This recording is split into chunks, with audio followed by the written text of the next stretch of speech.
बिस्मिल्लाहिर्रहमानिर्रहीम। इंटीग्रेशन का आर्टिकल हमारा कंटिन्यूड है। तो इस आर्टिकल में अब हम कुछ फार्मूले डिस्कस करने के बाद कुछ कितने जस्ट वन उस वन पावर फार्मूला का डिस्कशन जब काफ़ी हद तक कंप्लीट हुई, उसमें ट्रिग्नोमेट्री के फंक्शन भी एंगेज हुए, उसमें एक्सपोनेंशियल फंक्शन भी आए, लॉग वाला सॉल्यूशन भी आया, लेकिन सब के सब एक ही फार्मूले की बेस पर वर्किंग होती गई। इस वक्त कुछ हद तक इन्हीं चीजों को यूज करते हुए हमारे पास एप्लीकेशन का एक टॉपिक आ रहा है। ये एक्सरसाइज 3.7 है, ये कंप्लीट डिस्कस हो जाएगी बस उतनी ही इंटीग्रेशन के फार्मूले के साथ। तो इसमें एप्लीकेशन हो रही है एरिया अंडर द कर्व।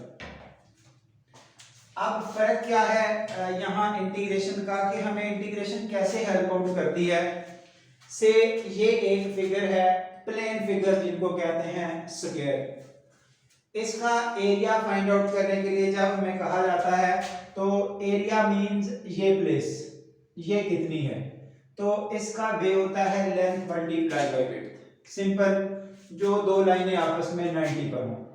अब क्योंकि स्क्वायर की ऑल साइड्स इक्वल होती हैं, इसलिए साइड मल्टीप्लाई बाय साइड, ये स्क्वायर का एरिया। सिमिलरली अगर रेक्टेंगल की बात की जाए तो ये जगह हल करने का तरीका होगा लेंथ मल्टीप्लाई बाय विड्थ, क्योंकि इसमें डिफरेंट होती हैं साइडें। ये एक ट्राइंगल है जिसमें area of this triangle is 1/2, ये बेस लेंथ मल्टीप्लाई बाय ये अल्टीट्यूड जिसको हाइट बोला जाता है। ये एक ट्रेपेजियम है जिसमें दो साइडें पैरेलल होती हैं और दो साइडें नॉन पैरेलल होती हैं। इसमें जो पैरेलल साइड्स हैं उनको दो बेसिस कहा जाता है, base 1 base 2। So base 1 plus base 2 divided by 2, ये उन दोनों की एवरेज हो जाती है, मल्टीप्लाई बाय यही हाइट जो कि एक्चुअली डिस्टेंस होता है बिटवीन दोस टू लाइंस, दो पैरेलल लाइंस। तो ये भी 90 पर है एज इट इज। एक सर्कल वाली शेप है, इसका हम फार्मूला स्टडी कर चुके हैं बिल्कुल बिगिनिंग क्लासेस में, पाई आर स्क्वायर। तो ये वो ऐसी फिगर्स नजर आ रही हैं जिनका हम वर्किंग कर चुके हैं और एरिया के फार्मूले प्लेन फिगर्स में डील कर चुके हैं। तो ये देखिए, अब इसी सेंस से आगे बढ़े। इस वक्त आपको ये एक डायग्राम शो की जिसमें दो साइडें तो नजर आ रही हैं आपको, ठीक है, लेकिन जो इन बिटवीन जगह है या ये कर्व टाइप स्टेटमेंट है, ये कुछ कॉमन फिगर नजर नहीं आ रही। अगर हमें कहा जाए इस पोर्शन का शेडेड पार्ट का एरिया बता दें तो हमें ये डेफिनेट इंटीग्रल हेल्प आउट करेगा।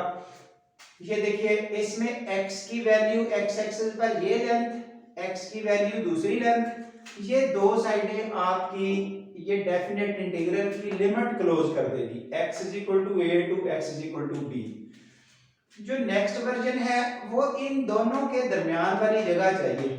सो upper curve minus lower curve, upper curve जैसी भी होगी, लोअर कर्व जैसी भी होगी। यहां हमने इन जनरल ये नाम रखे हैं, अपर कर्व का नाम fx, लोअर कर्व का नाम से gx।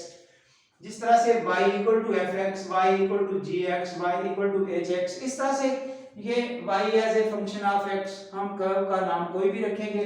So upper curve fx minus lower curve gx dx a to b, ये हमारे पास इस क्लोज्ड सेटअप का जो शेडेड पोर्शन है वो एरिया कैलकुलेट करने के काम आ सकता है। सो ये एक डेफिनेट इंटीग्रल का यूज है, प्रैक्टिकल लाइफ की एप्लीकेशन है। अब जरा कुछ क्वेश्चंस नोट कर रहे हैं, ये डायग्राम के साथ समझाते हुए एग्जांपल्स ली गई हैं फिलहाल 3.7 की जो बैक पर है। First example page this, find the area bounded by the curve this, ये रहा कर्व का नाम and x axis.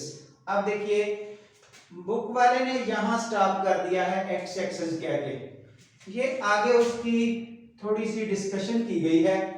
x axis actually y equal to 0 होता है।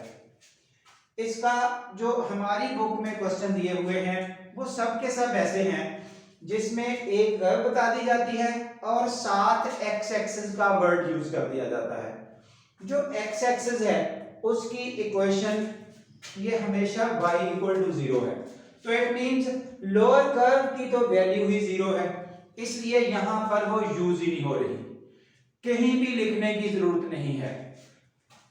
जितने भी क्वेश्चंस आ रहे हैं एक्सरसाइज के या एग्जांपल के, लोअर कर्व सब के लिए y इक्वल टू 0 है, वो आप इग्नोर करें।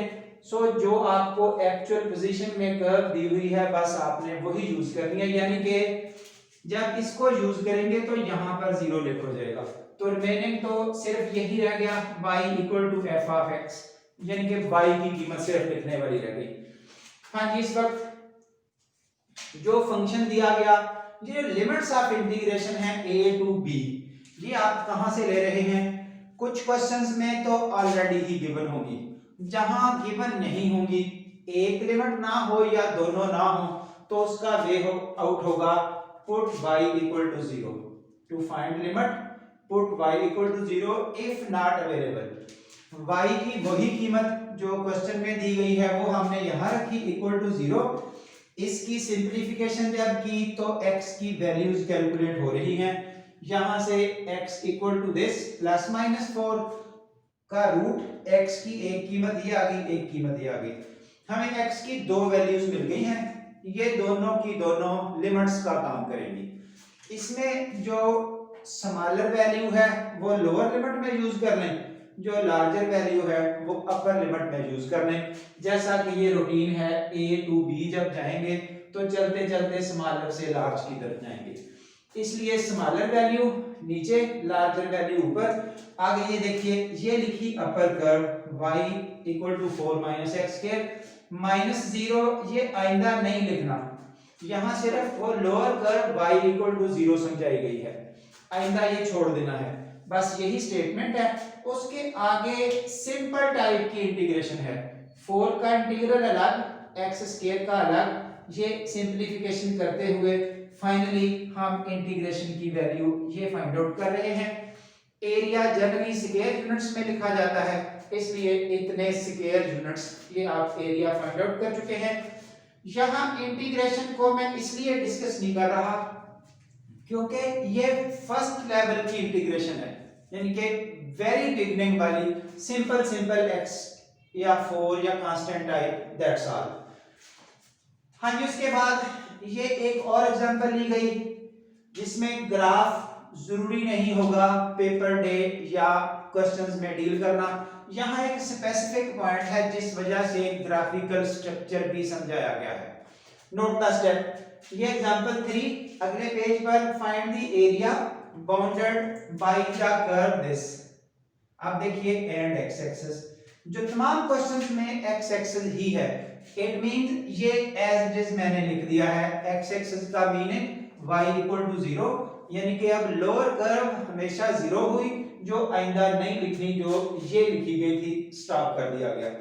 चलें जी, यहां पर भी लिमिट्स नहीं बताई गई। पहला स्टेप क्या हुआ, find limits. Limit find out करने के लिए put y equal to 0, y की जो कीमत है वो रखी और इसको सिंपलीफाई करते हुए हमारे पास x की ये 3 वैल्यूज आ गई। पहले 2 लिमिट्स आई थी तो 2 यूज हो गई, अब 3 आ गई हैं, तो 3 को कैसे यूज करना है, 3 लिमिट्स को पार्ट्स में यूज करना है। इंटीग्रेशन के 2 पार्ट्स आ जाएंगे, सबसे स्मॉलर वैल्यू यहां, जो मिडिल वैल्यू है वो यहां, फिर उसी से आगे शुरू करके जिस जगह ये क्लोज हुआ वहीं से आगे अगला शुरू हुआ। 0 to 2, यानी कि आप देखिए तीनों कीमतें यूज हो गई हैं, -2, 2 और 0 दोनों साइडों पे, लोएस्ट वैल्यू, मिडिल वैल्यू और हाईएस्ट वैल्यू, वही तीनों लिमिट्स।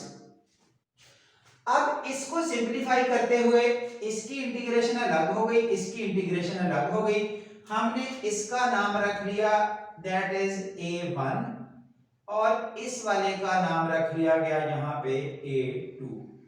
ये 2 नाम अलग अलग रखे हैं, रीजन इसकी अभी ग्राफ से भी समझ आ जाएगी किस वजह से ग्राफ शो किया, ये क्यों रखे ऐसे। हाँ जी, a1 इस वाले पोर्शन का नाम, a2 इस वाले पोर्शन का नाम। अब a1 सॉल्व किया, रूटीन में यहां भी इंटीग्रेशन इशू नहीं है, x की पावर 4/4, x की पावर 2/2, यानी कि इससे लोअर लेवल की इंटीग्रेशन हो ही नहीं सकती जो यहां पर मौजूद है। वेरी बिगिनिंग x की पावर n वाला फार्मूला x की पावर n प्लस 1 और n प्लस 1। सो इंटीग्रेशन हल की, upper limit lower limit use की, आपको ये इसका सलूशन मिल गया। उसके बाद फिर अगले हिस्से को इसको डील किया 0 से 2 तक, ये रेड कलर में जो लिखा गया उसका सलूशन आ गया -4। ये अब वो पॉइंट है जो ग्राफ जिस वजह से बना के दिखाया गया ताकि आइंदा पता चल सके आपको, या इसके दो पार्ट्स किए, आंसर -4। क्योंकि एरिया कभी नेगेटिव नहीं आएगा इसलिए इसको हम माइनस को खत्म करके यहीं पर +4 लिखेंगे, ये माइनस खत्म होके +4। अब फाइनली एक पोर्शन का एरिया +4, दूसरे वाले का माइनस निकला था वो भी प्लस कर दिया, अल्टीमेटली आपके पास ये एरिया कंप्लीट मिल गया 8 स्क्वायर यूनिट्स। काम यहां पर क्लोज हुआ। अब जो मिस्टेक्स होनी है, जिस वजह से ये पार्ट्स बनाए, ग्राफ शो किया, एमसीक्यू कैसे आएंगे, वो नोटेबल पॉइंट्स हैं। ये देखिए जो बच्चा इस तरह सेपरेट करके नहीं हल करता वो क्या करेगा, इस पार्ट को सॉल्व कर देगा यहीं पर, काम तो मुश्किल नहीं है, आंसर एंड पे यहां पहुंच के इस हिस्से का आ जाएगा 4। जब इसको यहीं सॉल्व कर रहा होगा तो इसका आंसर यहां पहुंच के आ जाएगा -4। अब इधर वाले का 4, उधर वाले का -4, जैसा कि सॉल्व सॉल्यूशन में आपको नजर आ रहा है, रेड कलर -4 है, ये ब्लू कलर +4 है, दोनों यही क्वेश्चंस ही हैं और सॉल्व होके ये तो बन जाएगा 0। तो एरिया 0 कैसे हुआ, एरिया तो 0 नहीं होगा। इसलिए इस मिस्टेक को खत्म करने के लिए, क्योंकि एरिया पॉजिटिव रखना है, हमने दोनों को अलग अलग किया और यहां दोनों अलग अलग करके 4 + 4 करके 8 किया, जो ये उधर सॉल्यूशन बताया। ये माइनस क्यों आ रहा है, वो अब इंटीग्रेशन का इशू है।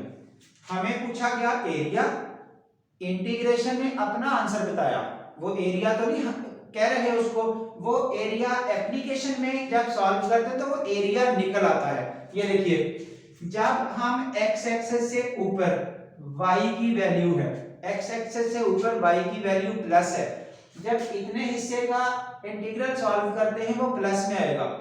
जब इस लोअर वाले हिस्से का इधर y की वैल्यू माइनस में है, जो हिस्सा x एक्सिस के नीचे है जब उसको सॉल्व करेंगे वो माइनस में आएगा, लेकिन एरिया तो सारा प्लस करना है इसलिए दिस प्लस दिस।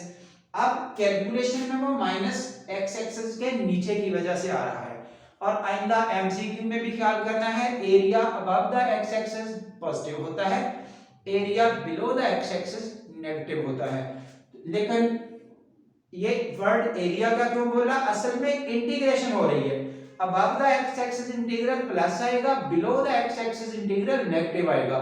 जब बात एरिया की हो रही हो तो एरिया नेगेटिव नहीं होना, इसलिए दोनों को प्लस करके, वो माइनस को खत्म करके दोनों को प्लस करके 8 बनाया। हाँ जी, अब एक और स्टेप, इधर -2 से 0, 0 से 2, दो हिस्से यहां भी कर सकते थे, क्यों नहीं किए, दोनों x एक्सिस के ऊपर हैं इसलिए पार्ट्स में भी करते थोड़ा लेंथ ज्यादा हो जाती लेकिन कैलकुलेशन सेम आती, कोई फर्क ना पड़ता।